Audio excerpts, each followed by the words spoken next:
तो इस वाले वीडियो में हमने पीछे देखा था कि सॉल्ट क्या होता है, सॉल्ट के नेचर कैसे होते हैं, एसिडिक और बेसिक। और इसमें हम देखेंगे कि सॉल्ट का यूज करके हम कौन कौन से कंपाउंड बनाते हैं। ये मोस्ट इंपॉर्टेंट है, मैं फिर से बोल रहा हूँ, इसी पर सवाल आते हैं पेपर में, बहुत ज्यादा सवाल इस पर बेस्ड आते हैं।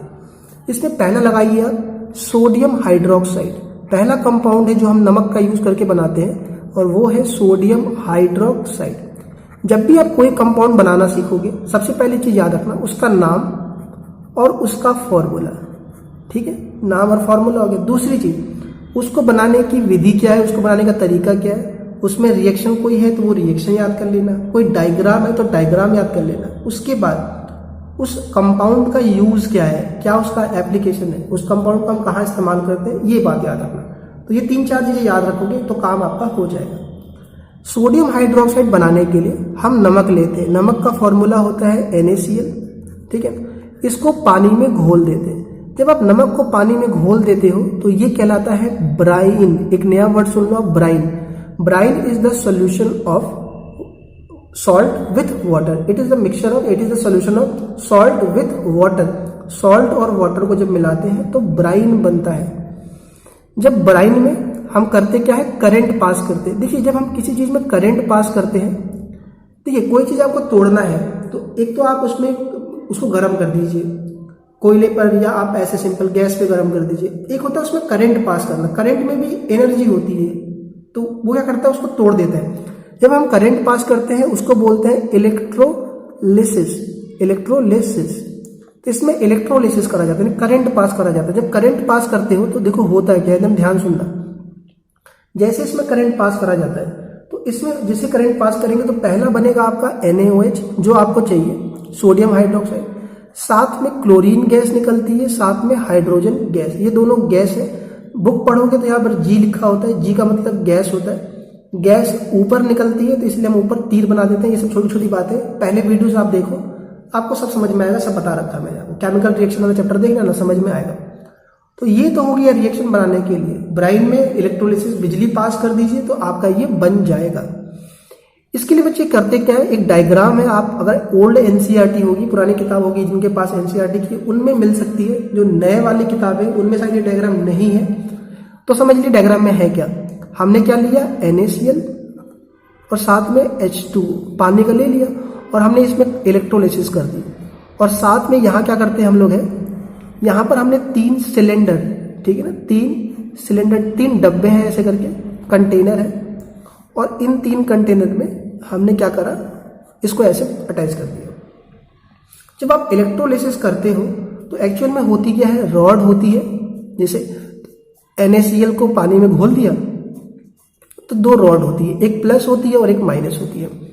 आपको पता है कि प्लस माइनस को खींचता है और माइनस प्लस को खींचता है, अपोजिट चार्ज एक दूसरे को अट्रैक्ट करते हैं। NaCl में क्या होता है, जो Cl होता है आपका ध्यान रखना, क्लोरीन गैस नेगेटिव होती है तो नेगेटिव जाएगी पॉजिटिव पर, हाइड्रोजन गैस पॉजिटिव होता है तो वो जाएगा नेगेटिव पर।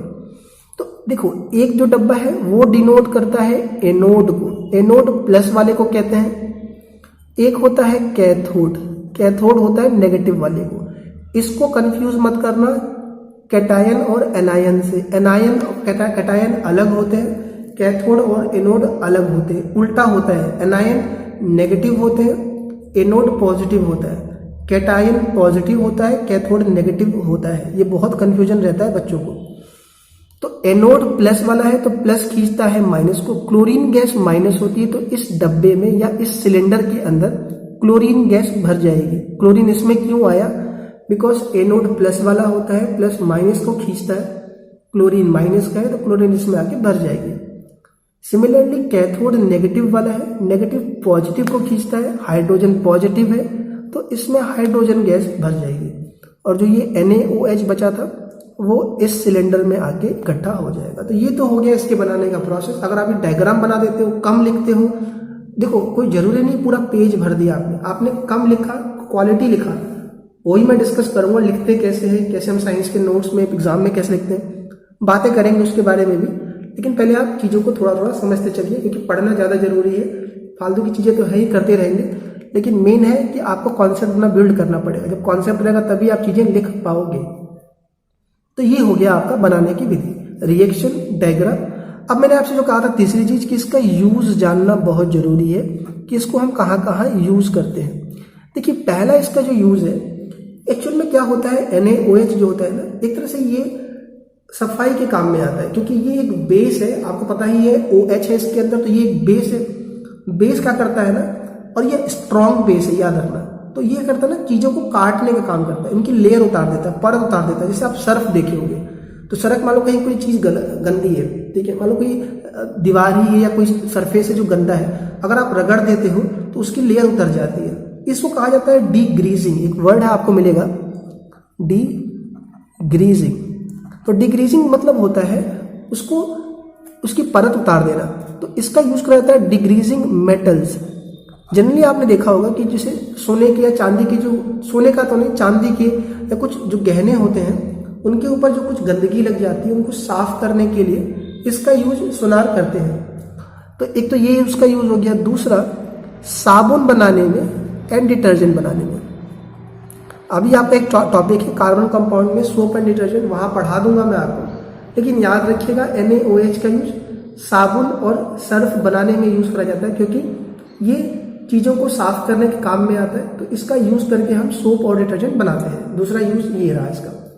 इसके अलावा पेपर इंडस्ट्री जो होती है आपकी, कागज वाली इंडस्ट्री, वहां यूज करा जाता है पेपर इंडस्ट्री में। और आर्टिफिशियल फाइबर, आर्टिफिशियल फाइबर में इसका यूज करा जाता है। आर्टिफिशियल फाइबर समझा देता हूं कि जैसे आप कपड़े जो पहनते हो, तो उनके जो रेशे होते हैं, धागे जो होते हैं, वो मशीन से तैयार करे जाते हैं केमिकल्स का यूज करके। तो वो आर्टिफिशियल फाइबर होते हैं, वहां पर भी यूज करा जाता है। उनको बनाने में नहीं कह सकते हो आप, लेकिन जब वो बनते हैं ना रेशे, उनकी धुलाई में, उनके सफाई में उनका यूज होता है। तो ये इसके 3-4 यूज है। आपको ये यूज याद रखने पड़ेंगे। अगर एग्जाम में आता है, ये पॉइंट आप ऐड कर दोगे तो ये आपके लिए एक तरह का प्लस पॉइंट होगा। क्लियर है बात आपको? चलिए आगे हम बढ़ते हैं। दूसरा कंपाउंड एक और देख लेते हैं साथ में। दूसरा कंपाउंड बच्चे आपके लिए है, और वो है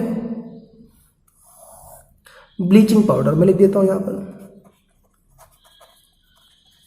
ब्लीचिंग पाउडर। देखिए ब्लीचिंग पाउडर में है क्या कि ब्लीचिंग पाउडर का पहले फॉर्मूला आपको पता होना चाहिए। ब्लीचिंग पाउडर का फॉर्मूला होता है CaOCl2। CaOCl2 में Ca का C बड़ा, A छोटा, O बड़ा होगा, Cl का C बड़ा, L छोटा। Ca कैल्शियम को रिप्रेजेंट कर रहा है, O ऑक्सीजन को रिप्रेजेंट कर रहा है, Cl क्लोरीन को। जब भी आप कोई पर्टिकुलर एलिमेंट का नाम लिखते हो तो उसका फर्स्ट लेटर कैपिटल होना चाहिए। कई बार बच्चे O छोटा लिख देते हैं, तो ये छोटी छोटी बातें। CaOCl2 का नाम है कैल्शियम ऑक्सीक्लोराइड। ये ध्यान रखना, कैल्शियम ऑक्सीक्लोराइड। MCQ में वो पूछ सकते हैं कि right the name of CaOCl2, तो आपका आंसर होगा कैल्शियम ऑक्सीक्लोराइड। अब इसको बनाते कैसे हैं वो समझते हैं। तो इसके बनाने के लिए आप करते क्या हो, इसको बोलते हैं स्लेक्ड लाइम, कैल्शियम हाइड्रोक्साइड। इसमें क्लोरीन गैस पास कर देते हैं। जब क्लोरीन गैस पास करते हैं तो बनता है CaOCl2 और साथ में वाटर रिलीज हो जाता है। ये स्लेक्ड लाइम क्या होता है, इसको हम थोड़ा समझ लेते हैं। आपने वो देखा होगा, क्या देखा होगा कि जब लोग दीवारों पर पेंट कराना होता है, तो एक तो पेंट हो गया आपका, और एक चूने का पेंट करवाते हैं, मतलब चूने का यूज करते हैं, चूना कली कहा जाता है उसको। तो जब वो पानी में घोल देते हैं, और वो घोलने के बाद खौलता है पहले पानी, और उसके बाद जो वो निकलता है उसको हम कहते हैं स्लेक्ड लाइम। ये जनरली जो लोग पान खाते हैं, पान खाते वक्त भी चूने का इस्तेमाल करा जाता है। तो जो लोग पान खाते हैं और पान खाते वक्त जो चूना इस्तेमाल करते हैं, वो कहलाता है आपका स्लेक्ड लाइम। एक्चुअल में होता है क्या, जब उसको पानी में डाल देते हैं, उसकी सारी हीट निकल जाती है, तो उसको यूज करा जाता है। क्लियर है? तो ये एक बेस नेचर का होता है, और ये आपका ब्लीचिंग पाउडर बनाने के हेल्प में आता है।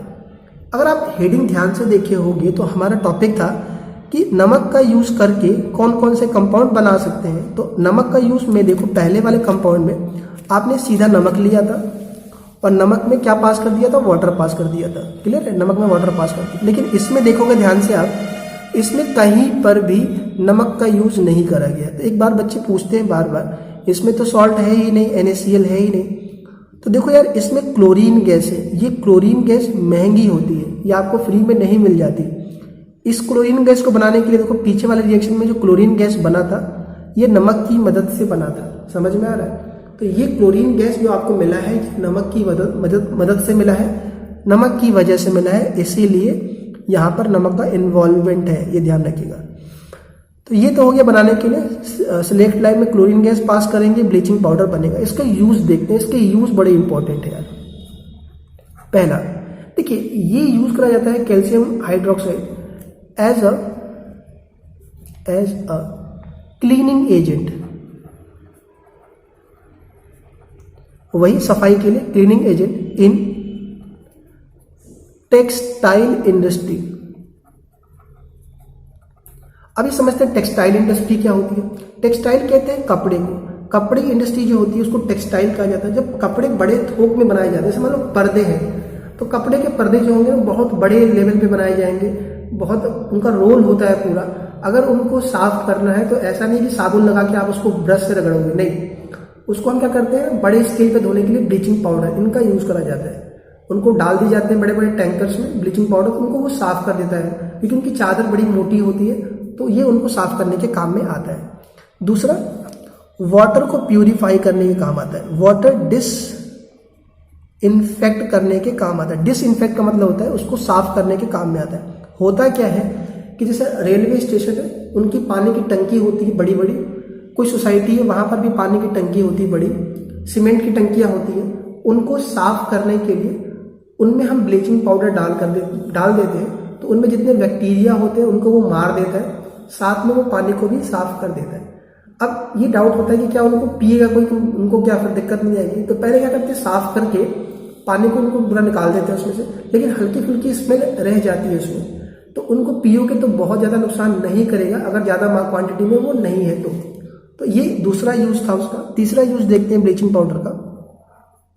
ये वो ब्लीच में काम आता है, हेयर ब्लीच में काम आता है, हेयर ब्लीच में काम आता है।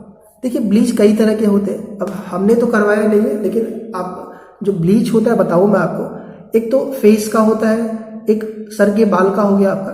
तो ये जो ब्लीच हो रहा है, बात हो रही है यहाँ पर सर के बालों की हो रही है। आप चेहरे पर इसको ब्लीच की बात नहीं कर रहा कि आपने ब्लीचिंग पाउडर का चेहरे पर यूज किया, आपकी खाल उतार देगा, आपकी लेयर उतार देगा। समझ में आ रहा है? क्योंकि इतनी पावरफुल इसके अंदर होती है। आपने देखा होगा कई बार फर्श पर काई लग जाती है, या कई बार फर्श गंदा हो जाता है, तो उसको धोने से बिल्कुल वो वाइट, उसको बिल्कुल क्लीन कर देता है। इतनी पावर होती है इसके अंदर।